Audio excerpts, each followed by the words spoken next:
अस्सलाम वालेकुम नाज़रीन, महरान टीवी न्यूज़ में अवां खे भली कार। मां आहियां फराशा। सब खां पहिरियां हिकु नज़र हेडलाइन ते। जंग जा ख़तरनाक असर, पाकिस्तान स्टॉक मार्केट क्रैश थी वई। 100 इंडेक्स में 13,000 खां वधीक पॉइंटनि जी लाथ, कारोबार आरज़ी तौर मुअत्तिल। बाड़ाई सबब 100 इंडेक्स 1.5 लख पॉइंटनि जे सतह खां बि हेठि अची वियो। चीन ऐं जापान समेत ख़िते जे ॿियनि मुल्कनि जूं स्टॉक मार्केटूं बि मुतासिर। वज़ीर आज़म शहबाज शरीफ़ क़ौमी बचत पॉलिसी जी मंज़ूरीअ लाइ अॼु इजलास छॾाए वरितो। इजलास में चइनी सूबनि जा वॾा वज़ीर ऐं लाॻापियल वफ़ाक़ी वज़ीर शरीक थींदा। वज़ीर आज़म शहबाज शरीफ़ चयो आहे त सूरतहाल खे मुंहुं ॾियण लाइ क़दम खयां। मुआशी इस्तेहकाम खे यक़ीनी बणायो वेंदो। हुकूमत अवाम खे वधि खां वधि रिलीफ फ़राहम कंदी।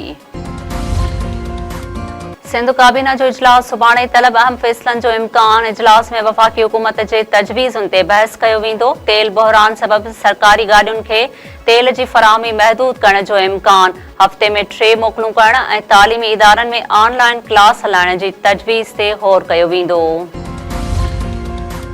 मुश्तबा खामनाई ईरान जो नओं सुप्रीम लीडर चूंडिजी वियो। 88 रुकनी मजलिस ख़बरगान में वोटिंग। मुश्तबा खामनाई अक्सरियत सां चूंडिजी वियो। क़ौम खे नए चूंडियल रहबर अज़ीम सां वफ़ादारीअ जी अपील। ईरान फ़ौज ऐं पासदारन इनक़लाब पारां नए सुप्रीम लीडर जी पैरवी जो अज़म। सदर मसूद पज़ेश्कियान चयो आहे त नए सुप्रीम लीडर जी चूंड क़ौमी इतिहाद जी अकासी करे थी। अली लारेजानी चयो आहे त नए रहबर जी क़यादत में क़ौमी इतिहाद बरक़रार रखंदी। ईरान जा नए सुप्रीम लीडर जी क़यादत में इसराइल ऐं अमेरिका जे फ़ौजी अॾनि ते हमला। पासदारन इनक़लाब इसराइल मथां मीज़ाइल फायर कयो। मीज़ाइल जी तस्वीर बि जारी। मीज़ाइल मथां लबैक सैयद मुजतबा लिखियल हुयो। अरब मीडिया मूजिब ईरान गॾियल अरब इमारात ऐं सऊदी अरब में अमरीकी फ़ौजी अॾनि ते हमला कया आहिनि। बहरीन, कुवैत ऐं क़तर में अमेरिका जे फ़ौजी अॾनि खे बि निशानो बणायो वियो।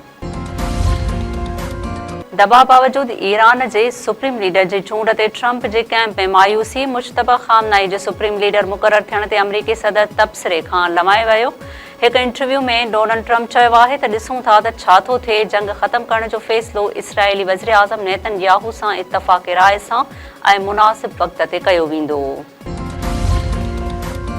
नाणे खाते जे अॻूणे वफ़ाक़ी वज़ीर मुफ्ता इस्माइल चयो आहे त पेट्रोलियम शयुनि जा अघ वधाए तेल कंपनियुनि खे फ़ाइदो ॾिनो वियो आहे। तेल कंपनियूं जेको पेट्रोल ऐं डीज़ल विकिरो कनि पयूं उहो सस्ते अघ ते वरितल आहे। मुफ्ता इस्माइल वधीक चयो आहे त पेट्रोलियम शयुनि जूं क़ीमतूं वधाइण ईअं आहे जीअं हुकूमत शुगर मिल्स खे खंड बरामद करण जी इजाज़त ॾिनी हुई, जंहिंसां शुगर मिल्स मालिकनि जो मुनाफ़ो त वधियो पर अवाम खे नुक़सान पहुतो।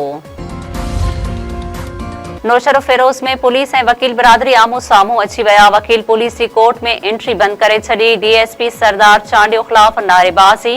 वकील अॻवाननि जो चवणु आहे त डीएसपी ऐं अहलकारनि ॿिनि वकीलनि सां बदतमीज़ी कई। नोटिस वठी डीएसपी सरदार चांडियो ऐं मुलविस अहलकारनि खे हटायो वञे।